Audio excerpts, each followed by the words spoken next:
Então, momentos de grandes transformações. Saturno, Urano, Netuno e Plutão. Vamos falar hoje falar um pouco, né, sobre o que essas energias nos demandam. Saturno, Urano, Netuno e Plutão. Momentos de grandes transformações.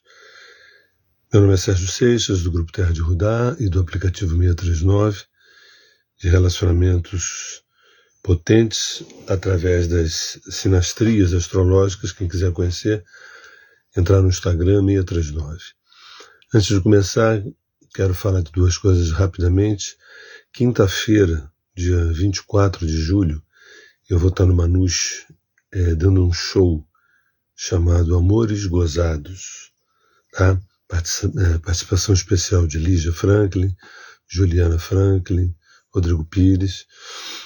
Vou estar lá tocando e cantando as minhas canções, que tem a ver com todo esse processo de anos e anos de autoconhecimento, da relação com a astrologia, né? Mas com uma vertente mais, assim, mais musical mesmo, música, né? São canções que eu acho que vocês vão curtir, né? Então, vou estar comemorando meu aniversário, que são dias antes do dia 24, mas quem quiser lá comparecer, Manus é na rua Jardim Botânico, 983, no Jockey, ali embaixo da Casa Camolese. Quinta-feira, dia 24 de julho, às 9 horas da noite. O show chama-se Amores Gozados. E também lembrar das pessoas que estão se inscrevendo que ainda tem algumas vagas para o retiro de outubro da Terra de Rudá, né, o Alfaiate dos Milagres. Né? Eu acho que esse é o primeiro vídeo que eu estou gravando depois do retiro que a gente fez, incrível, sobre desejo, sustentação e Dharma. Desejo, Dharma e sustentação. Foi assim muito emocionante, muito tocante, muito profundo. Então é isso, convites feitos. Vamos lá.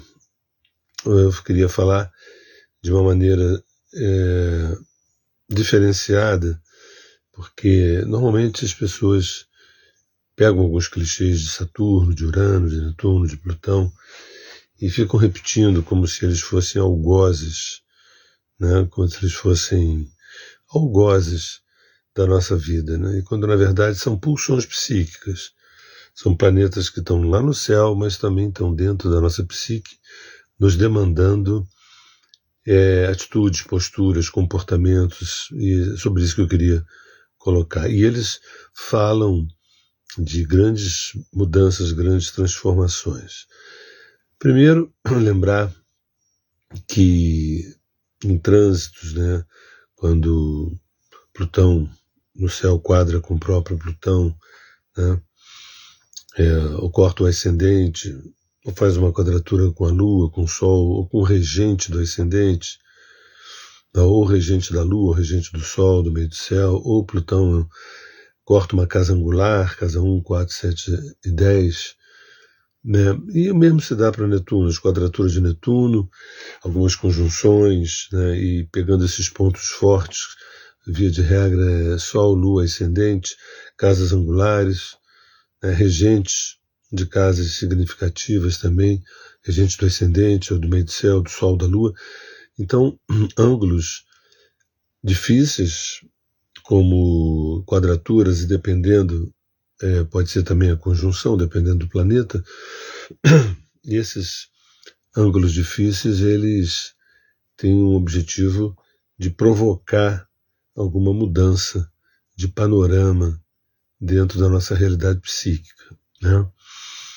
Então, aí, Saturno, Urano, Netuno e Plutão, esses planetas mais próximos da distância, assim, do finalzinho, né, do sistema solar, eles já estão se dirigindo para instâncias mais transcendentes. Sempre lembrando que Sol, Lua, Mercúrio, Vênus e Marte são pulsões que nos remetem a questões pessoais, Júpiter e Saturno são planetas civilizatórios, são limítrofes entre aquilo que é da pessoa e aquilo que é do social. E Urano, Netuno e Plutão são pulsões nossas de irmos além daquilo que nós conquistamos, daquilo que nós conseguimos nos tornar por enquanto, né? Bem, quando Saturno no trânsito, né, e também a pessoa pode ver no próprio mapa, às vezes, digamos, o Saturno, isso que eu vou falar desses 4 planetas, se refere assim, às posições em momentos de trânsitos, ou às vezes de progressão, ou numa revolução solar, né, numa direção simbólica. Mas eu posso entender também, às vezes, no mapa. Tá? São dimensões distintas, são dimensões diferentes. Um Saturno cortando o ascendente é bem diferente de um Saturno no ascendente no mapa. Né? Como também uma direção simbólica, né, de uma Vênus encontrando o Sol é diferente de um trânsito de uma Vênus encontrando o Sol. Tá? Mas mesmo você que não entenda de astrologia, procura pegar assim, algumas informações da dimensão desses 4 planetas. Tá? Então, quando Saturno entra em cena, quando ele está nos desafiando de alguma forma, ele está tentando checar com a gente se a gente está no nosso caminho ou não, se a gente está vindo em nossa própria direção, se a gente está realizando aquilo que a gente veio realizar. Via de regra, a gente associa Saturno à realização, né? Mas numa instância mais profunda de autorrealização, uma realização mais inteira do ser, né? Dessa relação ego-ser. Então, quando a gente fica prisioneiro de informações do tipo Saturno é rejeição, abandono, luto, dor, solidão, tudo isso faz sentido, mas são sintomas. Tá? Os sintomas são tão desafiadores que a gente gasta um tempo enorme valorizando os sintomas. Né? E os sintomas, a importância dos sintomas, um abandono, uma rejeição, um medo, uma insegurança, né, um luto, são questões que acontecem a posteriori. E na arqueoastrologia, o próprio nome diz, a arqueo, uma astrologia arqueológica, ela tenta escavar para encontrar qual é a causa daqueles sintomas. Porque, tudo bem, eu estou com uma dor de cabeça, eu gostaria de acabar com essa dor de cabeça, mas eu quero também saber qual é a causa, porque de repente eu acabo com o sintoma, a causa, eu não sei qual é a causa e volta de novo. Então, quando um Saturno se torna proeminente, num trânsito, né, numa revolução solar, e talvez até no próprio mapa, em algumas posições muito fortes, Saturno conjunção Lua, Saturno conjunção Sol, Saturno quadratura Lua, quadratura Sol, Saturno cravado em grau exato no ascendente, né, Saturno cravado no meio do céu, quadratura ascendente, quadratura descendente. Né? Então, é como se o Saturno fosse uma espécie de cobrador de impostos que tentasse checar se a gente está no caminho certo, no meu caminho certo. Esse meu caminho certo, ele tem várias implicações. Uma é aquilo que tem a ver com o meu Dharma, com a minha essência, mas que certamente isso tem que dialogar com outros termos mais amplos, como ética, como valores que vão muito além do meu próprio desejo. Saturno não rege desejo, né? Saturno rege necessidade, compromisso, comprometimento, responsabilidade. Mas o mais importante da minha fala é perceber que ele veio checar se eu estou fazendo o que deveria ser feito. A gente nunca para pensar nisso, sempre fica com a sensação de que o Saturno é pesado, é denso, está dificultando, um momento horrível, estou com dor aqui, dor ali, estou me sentindo velho, minha coluna está doendo, meu joelho está doendo. E nunca percebe que a fala de Saturno é uma espécie de uma prova, uma provação para aferir se a gente está fazendo o que tem que ser feito, vivendo o que tem que ser vivido. Né? É muito importante que é nele que começa uma espécie de correção de rota. A gente vai desviando sem perceber, vai se deixando levar por uma série de situações e o Saturno vem e dá uma chapuletada, né? E a gente gasta um tempo enorme valorizando os sintomas em detrimento do mais importante, que é qual é a mensagem que Saturno traz. Ele chega, aquele velho, né, simbolicamente aquele velho, o Cronos, né, aquele velho barbudo, que chega e diz assim: como é que você está? Está tudo bem? E ele sabe o que está faltando. A gente pode dizer que está tudo ótimo, tudo maravilhoso, está tudo incrível. O Saturno, dentro da gente, é o superego também, né? Ele conhece as normas, as leis também, que já vieram lá de Júpiter. Essas leis vieram de Júpiter, mas Saturno sabe, dentro da gente, às vezes é culpa, né? Vai falar de culpa, vai falar de uma opressão por conta de algo que não foi feito, que deveria ser feito. Por isso as pessoas lidam muito mal com Saturno, que é como se fosse uma espécie de um olhar crônico apontando aquilo que a gente fez de errado, aquilo que a gente se desviou. E eu pergunto, se não fosse Saturno, isso aqui seria uma esbórnia. Isso seria uma esbórnia, entende? Então, eu entendo que nós temos uma força instintual, entendo que a gente adoraria sustentar a palavra liberdade, né? Que a gente adoraria sustentar a palavra liberdade, mas a gente não gosta da palavra responsabilidade. Bem, eu queria fazer um pacote hoje. A vontade que eu tenho é só de falar de Saturno. Mas eu vou fazer um pacote geral, para vocês entenderem. Urano, por exemplo, que é a pulsão que vem depois de Saturno e mais profundamente, fala da necessidade de abrir espaço para a singularidade. E, de novo, eu não vou repetir, talvez eu repita mais uma vez, aquelas posições angulares, né? Ou Urano cortando o ascendente, ou cortando o descendente, ou meio do céu, fundo do céu, ou quadrando com o Sol, com a Lua, ou com o ascendente, ou fazendo conjunção, né? E quando, evidentemente, quando está em trígono, assim como quando o Saturno está num aspecto fluido, que você vê nitidamente que já é uma conquista que vem de outras encarnações e tudo, isso vem sob forma de talento, de dom, de consistência, de estrutura. O Saturno, né? O Urano também, quando vê ele está bem aspectado, com aspectos mais fluidos, mais generosos, isso também não garante nada que a gente vai saber lidar com isso, né? É muito comum as pessoas não saberem lidar com os trígonos, com os sextis, e reclamarem das quadraturas e tentarem se situar, porque a quadratura dói. E para muitos, os trígonos e sextis são indolores, são imperceptíveis. As pessoas nem percebem, muitas vezes, que têm determinados talentos. A função do Urano é abrir fresta, abrir fenda, abrir espaço para que emerjam novos conteúdos, né?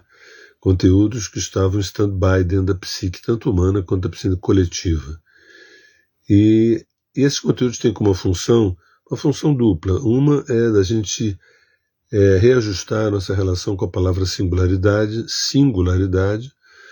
e com a palavra pertencimento.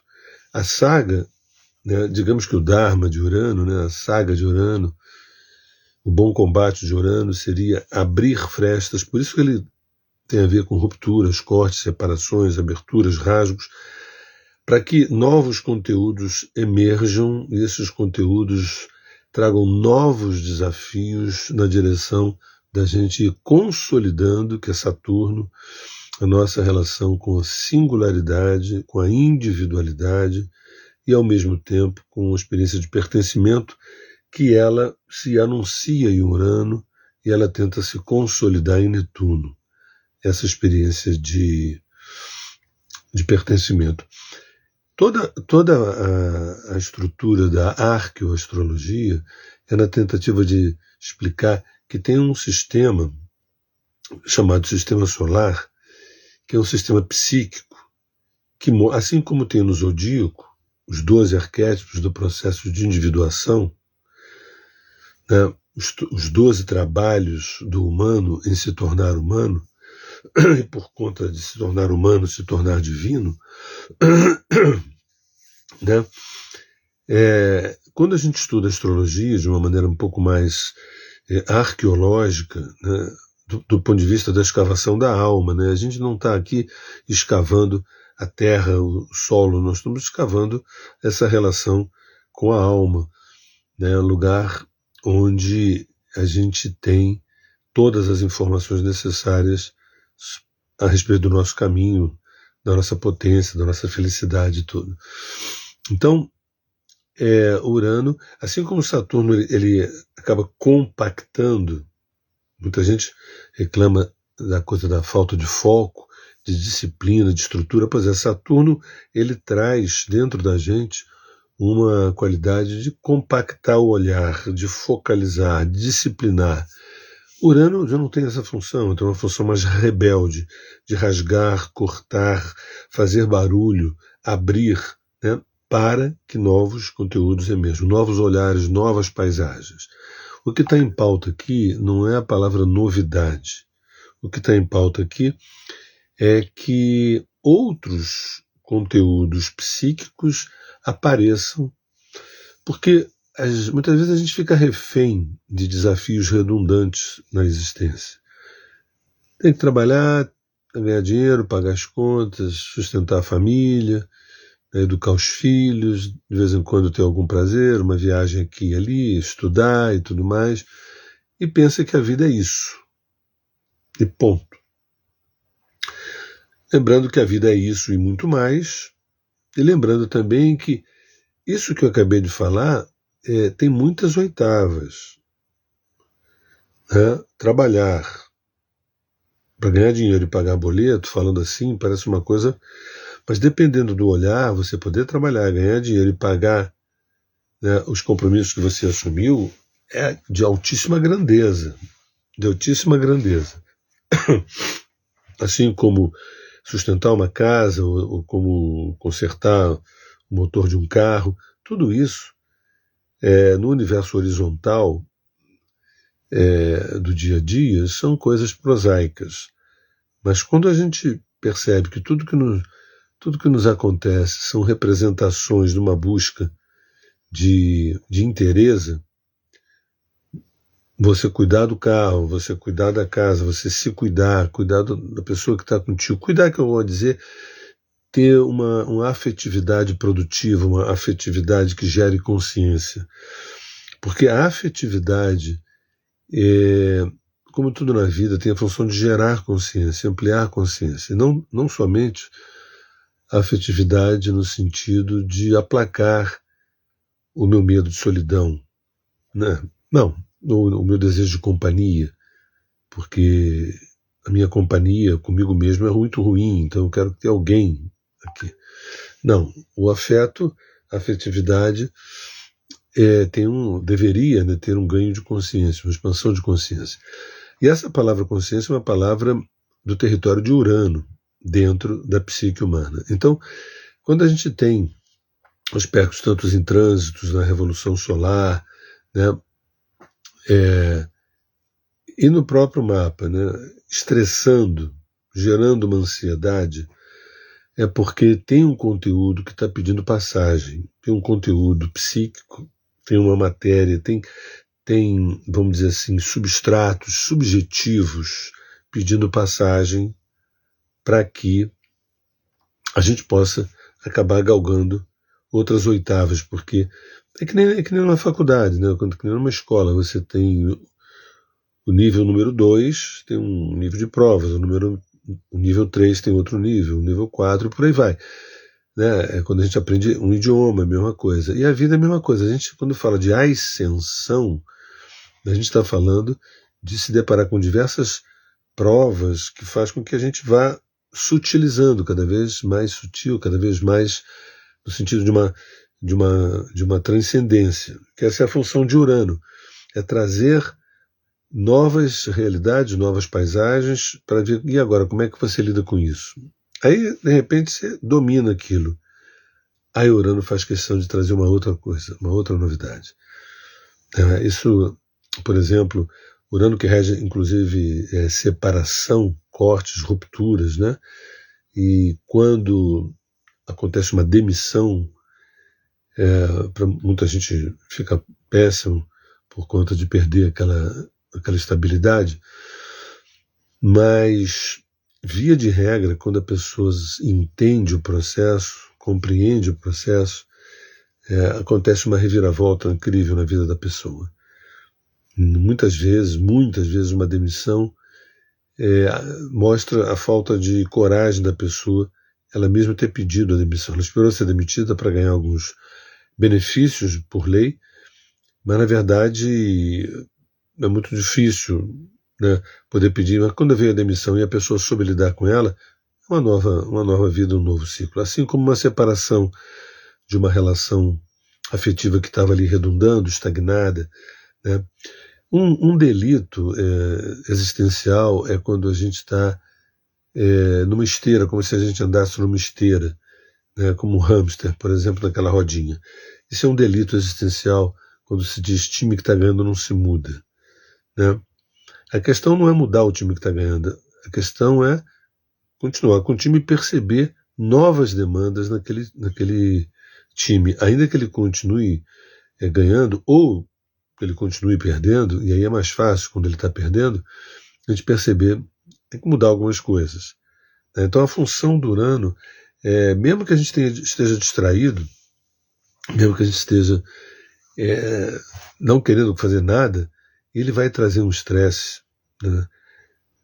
Repara que essa palavra burnout, uma palavra que não existia, né?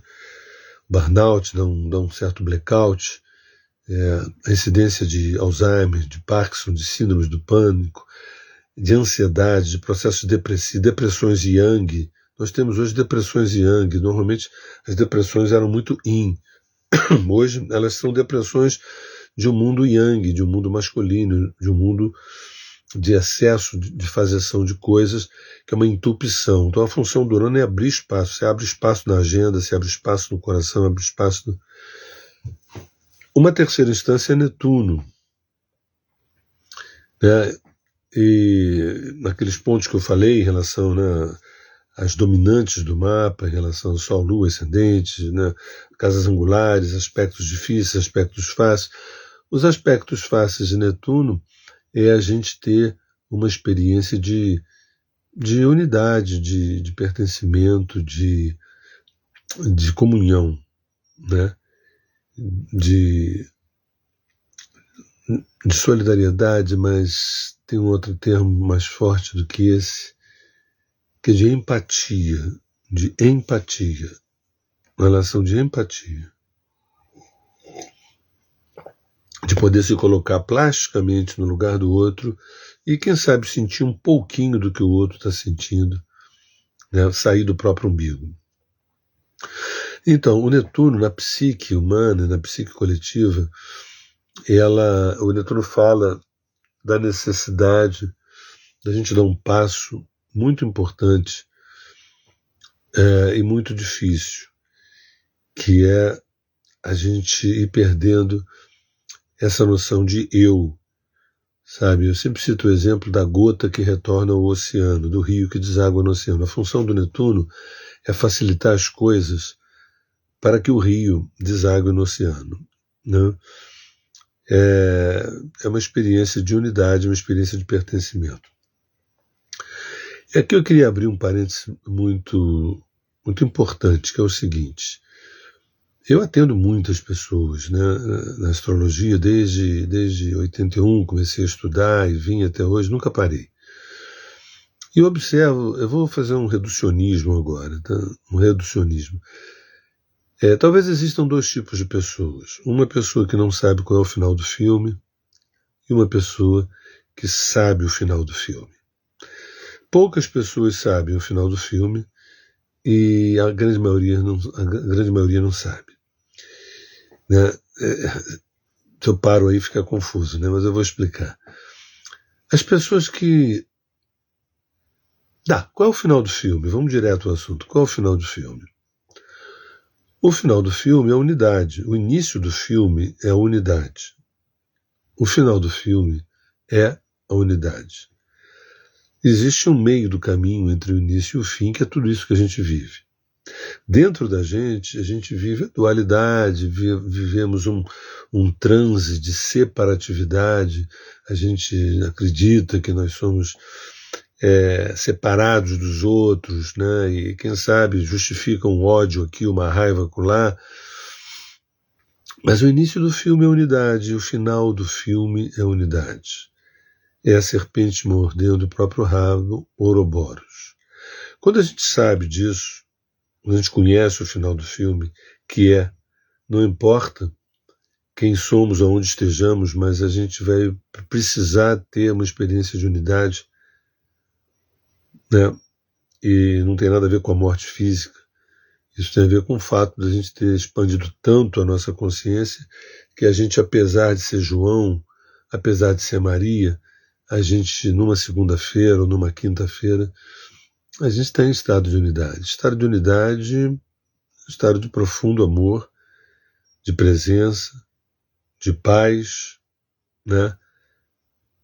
E não faltam adjetivos, né, para qualificar esse estado de presença. As pessoas, a maioria não sabe que o final do filme é unidade. Tem muita gente que se vangloria em achar que não tem final do filme. É tudo muito aberto, tudo muito aberto. Isso valoriza muito o nosso narcisismo, porque dá a impressão de que a gente tem uma capacidade de escolha enorme, que a gente pode fazer uma opção de coisas tanto incríveis quanto mórbidas, e que a gente pode fazer uma opção de coisas incríveis quanto mórbidas, mas quando a gente pensa que a gente tem várias encarnações e que isso é uma espécie de... a gente está tecendo um manto, né, construindo um caminho que vai levar na unidade, e só tem esse enredo, o caminho que leva do 1 ao 1 é um caminho plural, é um caminho de 1000, 1 milhão, 1 bilhão, 1 trilhão de possibilidades. Mas ele culmina o final do filme é a unidade. Quando as pessoas não sabem, não sentem, não vivem o final do filme, a certeza do final do filme, eu estou dizendo o seguinte, você não precisa estar em estado de unidade, que aí o buraco é mais embaixo, né? Mas quando você sabe disso, né, muda tudo. Muda tudo. Você sabe para onde você está indo. Estou falando de Netuno, que ele é uma representação muito clara desse final do filme. Na verdade, rege Peixes, que é o último arquétipo, que rege a última casa, né? Então, quando você não tem a menor ideia que existe final do filme, pode ser isso, pode ser aquilo outro, quando você não acredita que tenha outras vidas depois dessa ou antes dessa, quando você não sabe de nada disso, é um desassossego só, né? É uma tormenta só e acaba terceirizando isso, acaba expandindo esse troço. Isso acaba sendo solidarizado com outras pessoas também, esse nível de estresse, de angústia, Isso é muito importante, né? Você tem algumas pautas, né? Por exemplo, a necessidade de uma estabilidade material, básico, uma necessidade de estabilidade emocional, básico.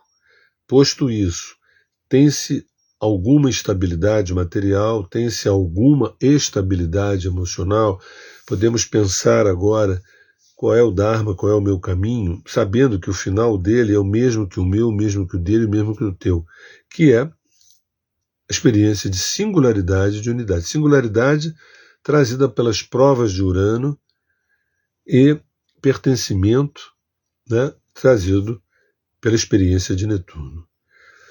Por que será que Netuno rege depressão, caos, loucura, confusão, drogas, estados alterados de consciência, perdição?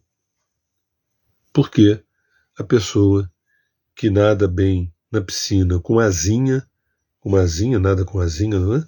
Se jogou no Oceano Atlântico para cruzar o Atlântico e aí morreu.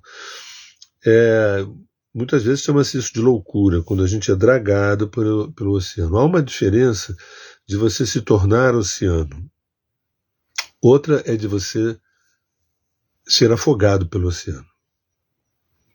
A loucura ou estados psíquicos muito aprofundados, psicóticos, é um aprofundamento, quando você não consolidou a experiência do pronome eu, e você é dragado, você é levado para o fundo do oceano, e existem estágios, estratos dessa loucura, mais severa, menos severa.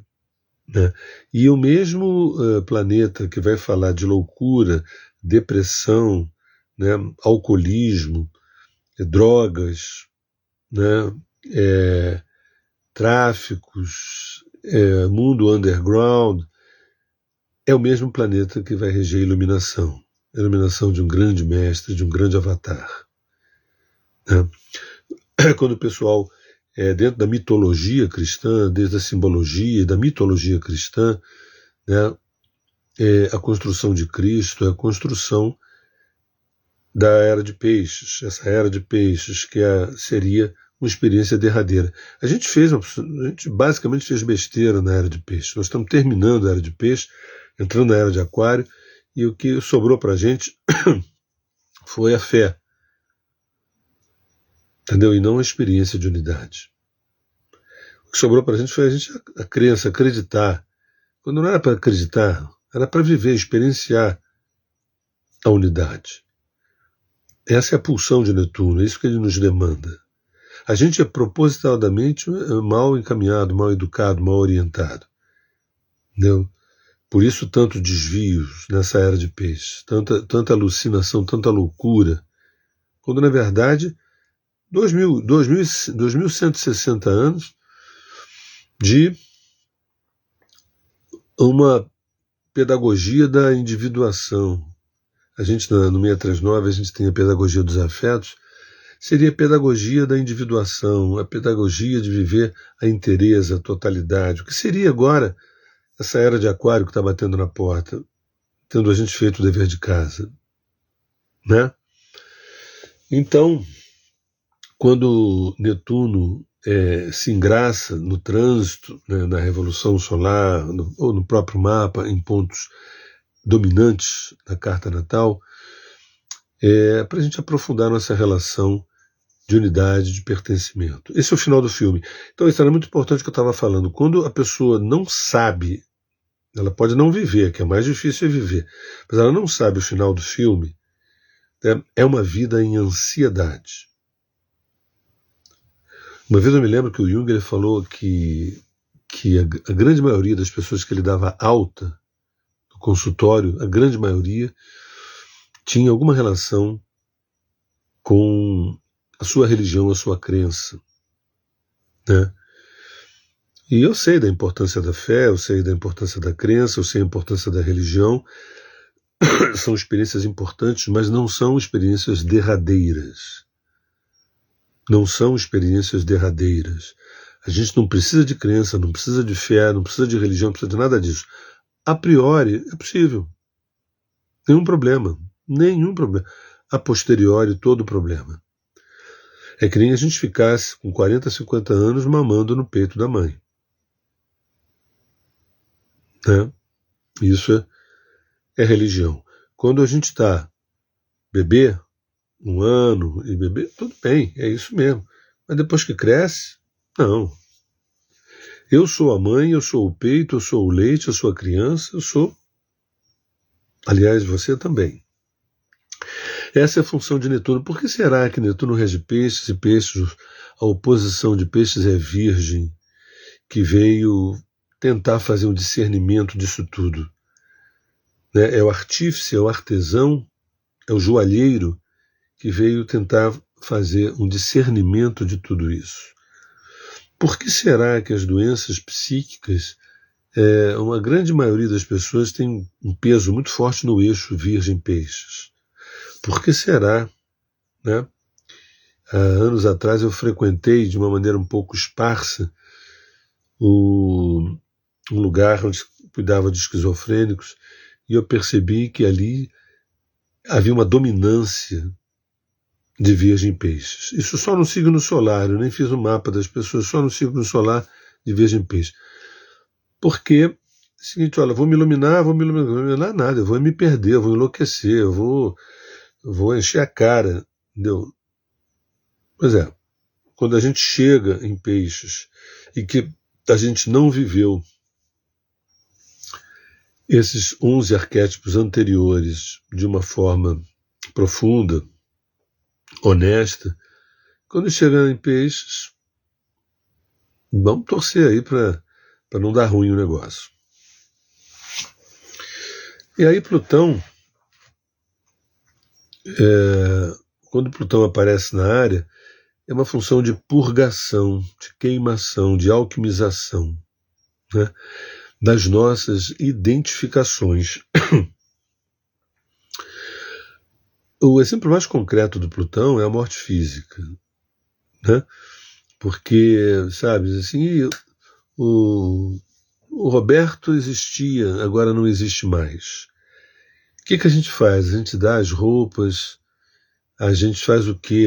Esses móveis são para os filhos, e aquele apartamento de Copacabana divide entre os 3 filhos, como é que faz? Então, a morte, que não existe para muitos seres, né, mas existe para outros seres como nós, e ela tem uma função descaradamente de mostrar que a função do Plutão é purgar as nossas identificações. O nosso sofrimento nasce nas nossas identificações.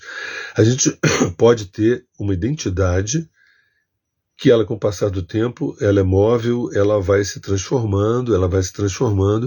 A identidade tem uma plasticidade, né? Mas quando a gente se identifica, tem uma expressão inocente que é assim, me identifiquei muito com aquela pessoa, me identifiquei muito com aquela...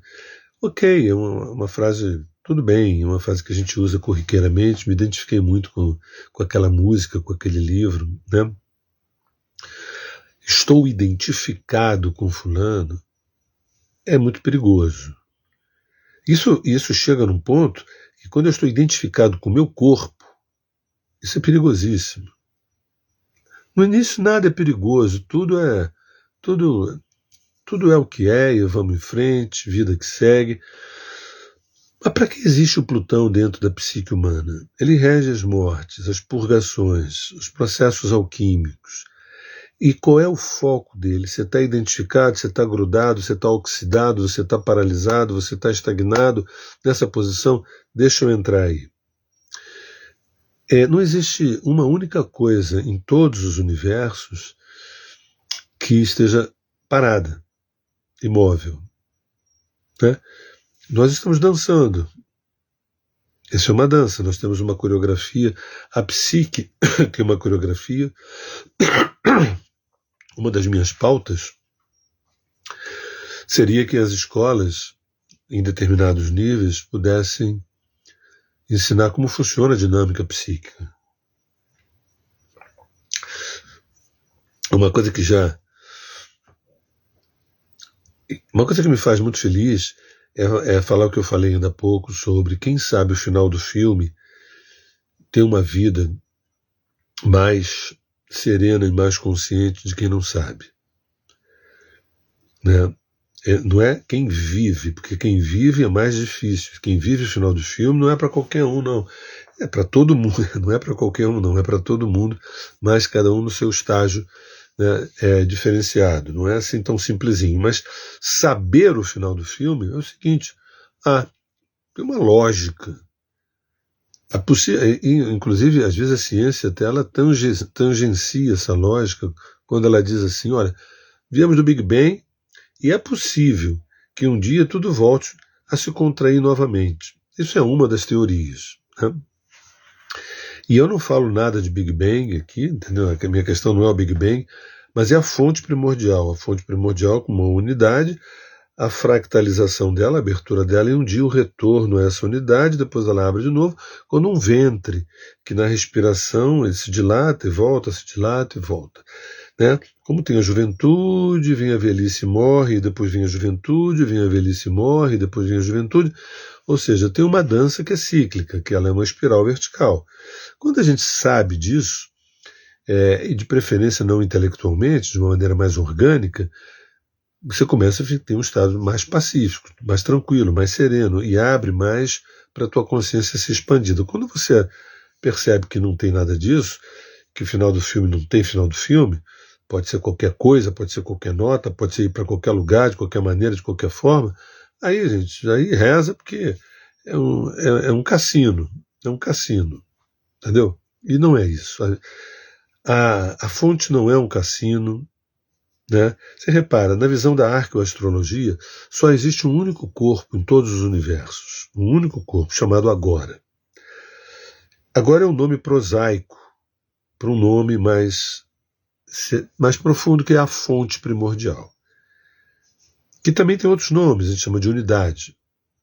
E quando a gente tem o último arquétipo de peixes, ou o último planeta ali, na última casa, que é Netuno, que fala dessa unidade e que depois fala que existe Plutão que vai ajudar o processo, porque se você se identifica com você, né, essa identificação contigo ela é ótima até certo ponto.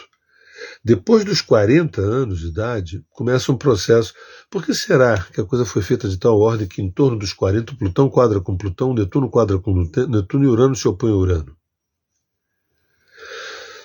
Por que será? Né? Será que em torno dos 40 a gente estaria atingindo mais ou menos a metade da vida? E, em tese, a gente já deveria ter conseguido uma estabilidade material, uma estabilidade emocional, em tese, para agora a gente ir para o assunto principal, que é a gente começar a se desidentificar de personagens, de máscaras, de algumas afetividades, de alguns laços, se desidentificar. E essa desidentificação, ela fala de cada vez a gente ganhando vacuidade, ganhando espaço livre. Isso significa ampliando consciência. A consciência não é um lugar onde a gente vai colocando conhecimento. A consciência é quando a gente vai desnudando. A consciência é um corpo nu, é um corpo transparente, invisível, inexistente e nu. E a gente tem uma história de obesidade, tanto com o conhecimento quanto com os nossos afetos. Entende? Então, a função do Plutão dá uma porrada. Tanto é que nos trânsitos ele leva 2 anos e meio a 3 para mexer com... E aí o sintoma vai ser o luto de Saturno. Para muitos, o alívio da libertação de Urano. Para outros, pode ser o pranto de Netuno. Né? Mas a função do Plutão é purgar as nossas identificações, exorcizar as nossas identificações. Agora repara, toda a nossa educação, toda a nossa vida é pautada em a gente se identificar com coisas até o resto da vida, né? E com pessoas. Então, o drama que é uma morte, e aqui eu não quero minimizar a dor de ninguém, mas também não me cabe ficar refém da dor, quando na verdade quem inventou essa história de morte estava de sacanagem. Dizem que foi Deus. Dizem que foi a fonte primordial.